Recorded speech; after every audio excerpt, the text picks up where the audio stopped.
Hi, Harda. Kieran itcha, dyna go cho wuniho'r tribe Irish Gin, itcha mohra tra, cachar na Galway.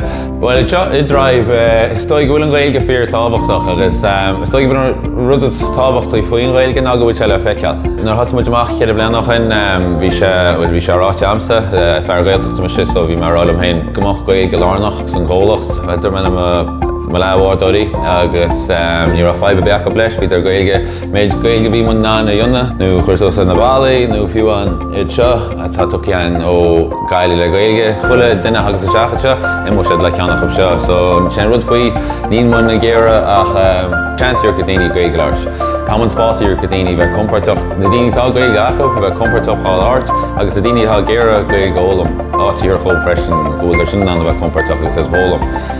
So, o tŵs na blina, mlina, yn hosmon yw'n dyn o rangani gahumlan as gaelge. So, jai bys am achar cian, wel, sia gaiblu am achar cian, ta glor colachti ta tiachtain, colachti ta gera beim o chwred yn gaelge, ta just y gahid, agus ta gera, ta imachti agus ryddi yna tri bian na gaelge.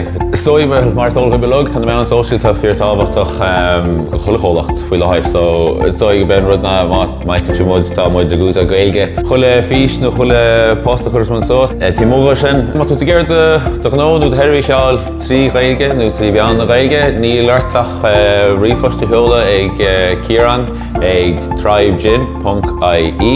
Ni piwch sos y ffôn agos gwyar. Iaf tu dy ffrag yn gaelge.